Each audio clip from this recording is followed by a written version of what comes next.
તમે શું ઉદાહરણ રાખો છો સમાજ સામે? આમ તો મને હેટર્સથી કાંઈ ઘંટો ફરક નથી પડતો, પણ આજે મેં એક કાકાની કોમેન્ટ જોઈ અને મેં એની પ્રોફાઇલ ચેક કરી અને આઈ ગોટ હિઝ નંબર. તો આજે આપણે એને કોલ કરવાના છીએ ને આજે તો કાકા તારી ભગવાન કી રિંગટોન. હેલો, મારી વાત કેતન દવેથી થઈ રહી છે?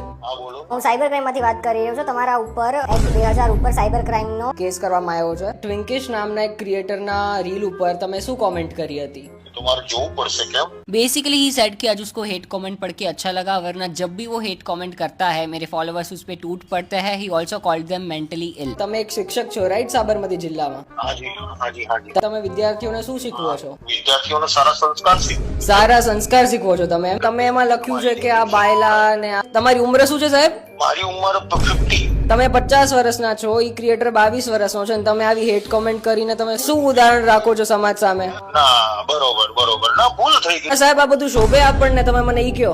ના શોભે, મારાથી ભૂલ થઈ ગઈ, હું ડિલીટ માર દઉં. તમે તમારા પ્રોફાઇલમાં જોઉં તમે લખ્યું છે કે જીનિયસ કેતન સર પાસેથી તમે જીનિયસ વસ્તુઓ શીખો, એટલે આવી બધી જીનિયસ વસ્તુઓ તમે શીખવાડો છો. તમારે હવે એવું બોલવું પડશે કે ટ્વિંકિશ is beautiful.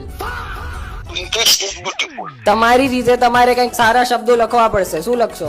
Very beautiful. Very beautiful. Okay. Just cut the call. English is beautiful. Very beautiful.